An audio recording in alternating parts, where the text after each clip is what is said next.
નમસ્કાર વિદ્યાર્થી મિત્રો, હું સંજય ગોહેલ આપ સર્વ વિદ્યાર્થી મિત્રોનું હાર્દિક સ્વાગત કરું છું. આજે આપણે ધોરણ 12 વિષય મનોવિજ્ઞાન પાઠ 2 જેમાં આંતરસૂચ દ્વારા શિક્ષણ જેમાં કોહલરે ચિમ્પાન્જી પર પ્રયોગો કરેલા છે તે પ્રયોગ વિશે આજે આપણે જોઈશું. વિદ્યાર્થી મિત્રો, આ વિડીયો લાઈક કરી દેજો અને અમારી યુટ્યુબ ચેનલને સબસ્ક્રાઈબ પણ કરી દેજો.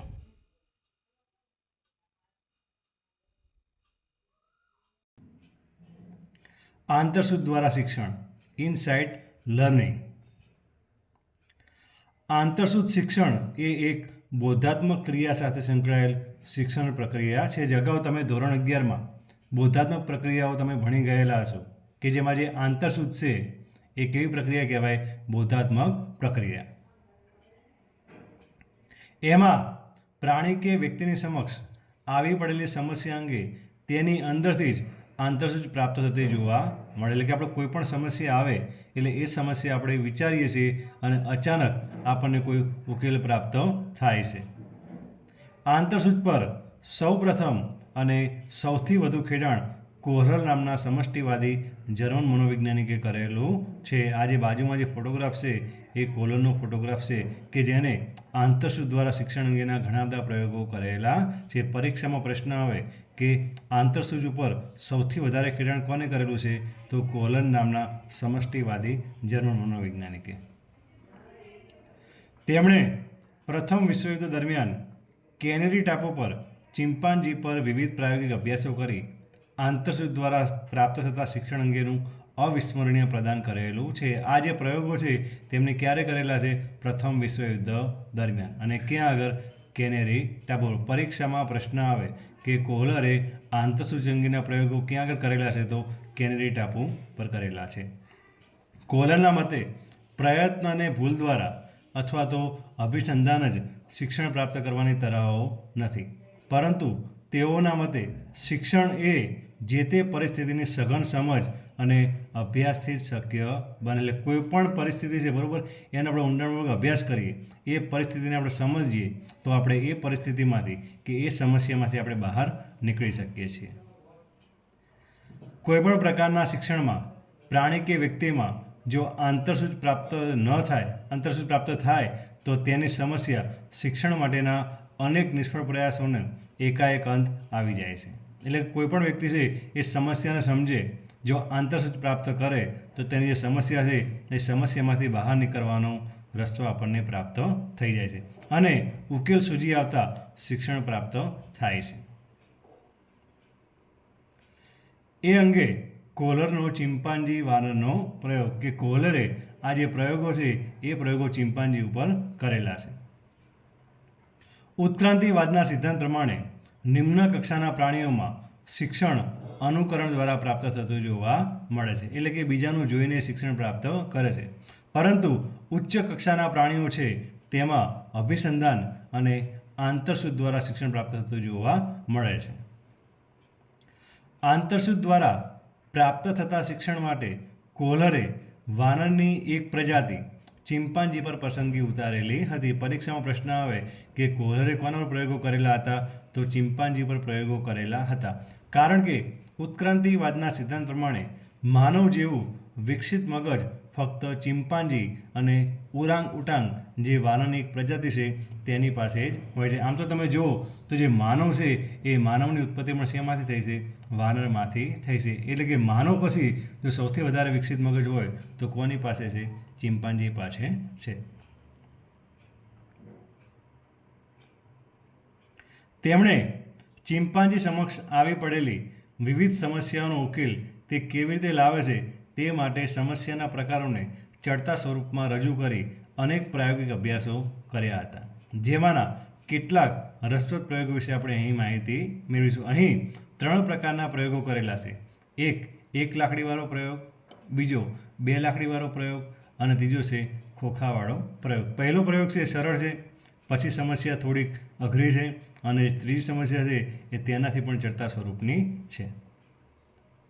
કોહલરે સરળથી જટિલ સમસ્યાઓ લઈને ચિમ્પાન્જી ઉપર પ્રયોગો કરેલા. અહીં એક સરળ સમસ્યાનો ઉકેલ ચિમ્પાન્જી કેવી રીતે લાવે છે તે આપણે જોઈએ. એક લાકડીવાળો પ્રયોગ. તેમણે એક ભૂખ્યા ચિમ્પાન્જીને એક પાંજરામાં પૂર્યો. પાંજરાની બહાર ચિમ્પાન્જીને દેખાય તે રીતે કેળાની એક લૂમ મૂકવામાં આવી અને પાંજરાના પાછળના ભાગમાં એક લાકડી મૂકવામાં આવી. જો અહીં એક ફોટોગ્રાફ આપેલો છે, તેમાં તમે બહાર જુઓ તો કેળું છે, બરાબર, અને ચિમ્પાન્જી છે એ લાકડીથી કેળાને લેવાનો પ્રયત્ન કરે છે. સ્વાભાવિક રીતે જ ચિમ્પાન્જીએ કેળાની લૂમ લેવા પાંજરાની બહાર હાથ કાઢીને, પગ કાઢીને અને પાંજરાની બહાર વધુને વધુ પહોંચાય તેવા પ્રયત્નો તેને કરેલા. એ પ્રયત્નો સ્વાભાવિક છે. કોઈ પણ વ્યક્તિ છે, વ્યક્તિને પણ જો આ રીતે કોઈ પાંજરામાં મૂકવામાં આવે, કોઈ નાનું બાળક છે એને પાંજરામાં મૂકવામાં આવે, હવે જો બાળકને ભૂખ લાગી હોય અને જો પાંજરાની બહાર ખોરાક હોય તો બાળક છે એ પોતાનાથી બને એટલા પ્રયત્નો તેના માટે કરશે. તે જ પ્રમાણે ચિમ્પાન્જીએ પણ પ્રયત્નો કર્યા. આમ છતાં ચિમ્પાન્જીને કેળાની લૂમ લેવામાં નિષ્ફળતા મળી. છેવટે કંટાળીને તે પાંજરાના પાછળના ભાગમાં જઈને બેસી ગયો, જ્યાં અચાનક તેની નજર એક લાકડી પર પડી અને જેવું તેનું ધ્યાન લાકડી પર ગયું કે તરત જ તેણે લાકડી ઉપાડી. પાંજરાના આગળના ભાગમાં જ્યાં કેળાની લૂમ દેખાતી હતી ત્યાં જઈને લાકડી વડે કેળાની લૂમ પાંજરાની નજીક ખેંચી અને પાંજરાથી દૂર પડેલા કેળા પ્રાપ્ત કરવાની સમસ્યા તેને ઉકેલી. જો અહીંયા બાજુમાં ફોટોગ્રાફ છે કે જેને લાકડી લીધી છે અને લાકડાથી કેળાની લૂમ તેને પાંજરાની નજીક લેવાનો પ્રયત્ન કર્યો અને જેવી પાંજરાની નજીક આવી એટલે તેને હાથેથી લઈને તરત કેળા ખાઈ લીધા. એટલે કે તેને એક પ્રકારની આંતરસૂઝ થઈ. શું આંતરસૂઝ થઈ? કે જો હું લાકડીનો ઉપયોગ કરીશ તો એ કેળા પ્રાપ્ત કરી શકશે. આમ આ સમસ્યા ઉકેલ માટે ચિમ્પાન્જીને લાકડી જોઈને થયેલો ઝબકારો એ કે આંતરસૂઝ જવાબદાર છે. જો એને ઝબકારો ન થયો હોત, જો તેને આંતરસૂઝ થઈ ન હોત તો જે ચિમ્પાન્જી છે એ ચિમ્પાન્જી કેળાની લૂમ પાંજરામાં લઈ શક્યો ન હોત. બીજો એક પ્રયોગ છે 2 લાકડીવાળો પ્રયોગ. પરીક્ષામાં વિભાગ ડીમાં કોઈ પણ પ્રશ્ન આવે કે ચિમ્પાન્જીનો 1 લાકડીવાળો પ્રયોગ સમજાવો, 2 લાકડીવાળો પ્રયોગ સમજાવો કે ખોખાવાળો પ્રયોગ સમજાવો. કોલરે ચિમ્પાન્જી ઉપર આંતરસૂઝ અંગે અન્ય એક પ્રયોગ પણ કર્યો. તેમણે ચિમ્પાન્જી સમક્ષ થોડી વધુ અઘરી સમસ્યા રજૂ કરવાનું આયોજન કર્યું. પહેલાં જે સમસ્યા હતી તેના કરતાં અઘરી સમસ્યા.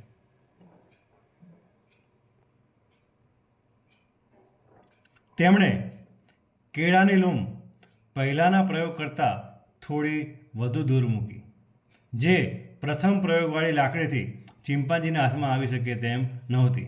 પરંતુ આ વખતે પાંજરામાં એક નાની લાકડી મૂકી અને પહેલી લાકડીથી લાંબી બીજી લાકડી પાંજરાની બહાર મૂકી હતી, જે ચિમ્પાન્જી પાંજરાની અંદર પડેલી લાકડીથી પાંજરામાં લઈ શકે તેમ હતો. એટલે કે એક લાકડી પાંજરાની અંદર અને બીજી લાકડી પાંજરાની બહાર. કેળાની લૂમ હતી કેવી હતી? દૂર હતી, જે એક લાકડીથી આવી શકે તેમ નહોતી.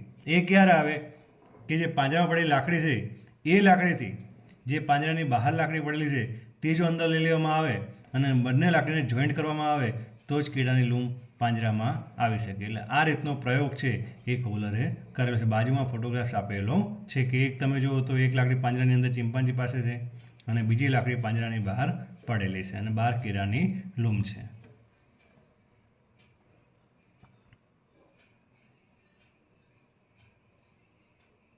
સૌ પ્રથમ તો ચિમ્પાન્જીએ પહેલાંના અનુભવથી પાંજરામાં પડેલી લાકડીથી કેળાની લૂમ લેવાનો પ્રયાસ કર્યો, જેમાં સફળતા ન મળતા તેણે પાંજરાની બહાર મૂકેલી લાકડીને પાંજરાની અંદર પડેલી લાકડીથી ખેંચીને પાંજરામાં લીધી અને તે મોટી લાકડીથી કેળાની લૂમ લેવાનો પ્રયાસ કર્યો.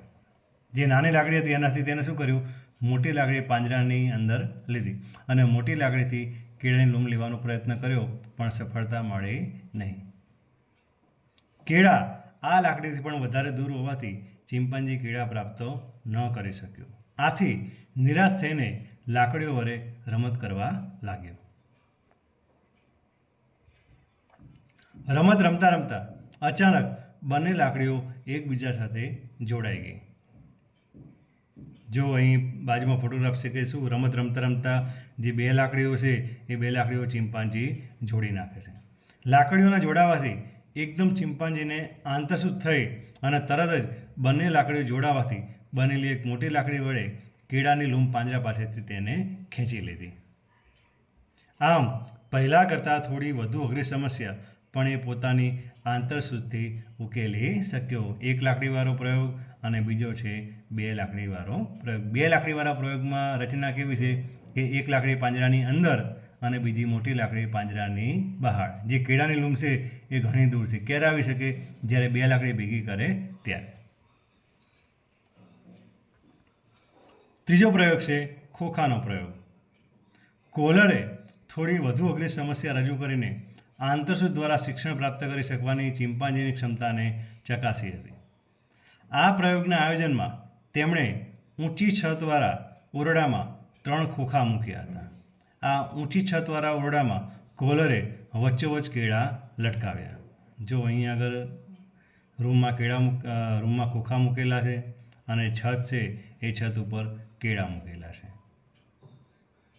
ચિંપાંજીએ કેળા જોયા એટલે કૂદકો મારીને કોઈપણ રીતે કેળા પ્રાપ્ત કરવાના અનેક નિષ્ફળ પ્રયાસો કર્યા. કારણ કે કેળા કેવા હતા? ઊંચી હતા, એટલે કૂદકા મારવાથી આવી શકે તેમ નહોતા. જે ખોખા એકબીજા પર ગોઠવે તો જ એ કેળા પ્રાપ્ત કરી શકે.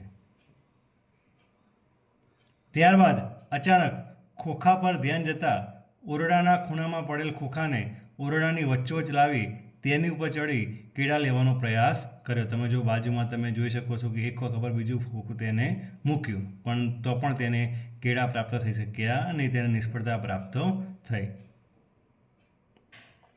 આથી તે નિરાશ થઈ ગયો. ત્યાં એનું ધ્યાન અચાનક ઓરડામાં પડેલ અન્ય ખોખાઓ તરફ ગયો. ખોખાઓને એકબીજા પર મૂકવાની રમત રમતા રમતા તેને ઝબકારો થયો. તરત જ તેને બધા ખોખા ઓરડાની વચ્ચોવચ્ચ ખસેડી લાવ્યો અને પહેલેથી વચ્ચે પડેલા ખોખા પર અન્ય ખોખાને ગોઠવવાનો પ્રયાસ કરવા લાગ્યો, પરંતુ તેમ કરતાં ખોખા પડી ગયા. આ પ્રકારના પ્રયાસો સતત ચાલુ રાખતા અંતે ત્રણેય ખોખાઓ પડે નહીં તેમ વ્યવસ્થિત રીતે એક ખોખા પર બીજું અને બીજા પર ત્રીજું ખોખું ગોઠવીને ત્રણેય ખોખા પર ચડી કેળાની લૂમ લેવા માટે જેટલી ઊંચાઈ પહોંચીને કેળાની લૂમ પ્રાપ્ત કરે. અહીં કોલર બહુ સ્પષ્ટ રીતે ચિંપાંજીને પહેલાં મળેલા શિક્ષણને લીધે અન્ય સમસ્યામાં ઉપલબ્ધ સાધનોનો ઉપયોગ કરીને સમસ્યાનો હલ કેવી રીતે લાવી શકાય છે તે સમજાવે છે. એટલે કે આ પહેલાં પણ જે પ્રયોગો કરેલા હતા એનો જે અનુભવ છે એ અનુભવ પણ ચિંપાંજીને કામમાં આવ્યો. કોલરે જણાવ્યું કે પ્રાણી સમસ્યા ઉકેલના શિક્ષણમાં તદ્દન અપરિચિત બાબતમાં પ્રયત્નને ભૂલથી શરૂ કરીને ચોક્કસ શિક્ષણ પર પ્રભુત્વ પ્રાપ્ત કરવાની ક્ષમતા ધરાવ્યા પછી અન્ય સમસ્યા ઉકેલમાં પણ તેનો ઉપયોગ કરતું જણાય છે. હાર્લો નામના મનોવૈજ્ઞાનિકના મતે પણ પૂર્વ અનુભવ વગર આંતરસૂઝનો વિકાસ થતો નથી. એટલે કે આંતરસૂઝ માટે પહેલાં જે અનુભવો થયેલા હોય એ પણ આપણને ઉપયોગમાં આવે છે. આ પ્રકારની આંતરસૂઝનું શિક્ષણ મેળવતી વખતે પ્રાણી સમગ્ર સમસ્યાનો તાગ મેળવી તેના છૂટા છવાયા વેરવિખેર ભાગોને જોડે છે અને તેમના સંબંધને સમજવાનો પ્રયત્ન કરે છે. તેને કોલર આંતરસૂઝ કે આહા અનુભવ તરીકે ઓળખાવે છે. પરીક્ષામાં પ્રશ્ન આવે કે આહા અનુભવ કયા શિક્ષણ સાથે સંકળાયેલ છે? તો આંતરસૂઝ દ્વારા શિક્ષણ સાથે સંકળાયેલો છે. આમ સમસ્યા ઉકેલના શિક્ષણમાં સમસ્યાયુક્ત પરિસ્થિતિનું સંયોજન થતાં સમસ્યા ઉકેલની દિશામાં નોંધપાત્ર સુધારો જણાતો નથી, પરંતુ અચાનક કશું ક્લિક થવાથી, એટલે કે મનમાં ટ્યુબલાઇટ થવાથી કે મનમાં ઝબકારો થવાથી ઓચિંતો તેનો ઉકેલ પ્રાપ્ત થઈ જાય છે. આ રીતે પૃથ્વી પરના દરેક સજીવને પોતાના જીવનની રક્ષા માટે અને આસપાસના વાતાવરણ સાથે સમાયોજિત થવા માટે ઉપર દર્શાવેલ કોઈને કોઈ શિક્ષણની તરાહને અપનાવવી પડે છે. જો કે મોટે ભાગે એક કરતાં વધુ શિક્ષણની તરાહનો ઉપયોગ થતો જોવા મળે છે. થેન્ક યુ વિદ્યાર્થી મિત્રો. આ વિડીયો લાઈક કરી દેજો અને અમારી યુટ્યુબ ચેનલને સબસ્ક્રાઈબ પણ કરી દેજો.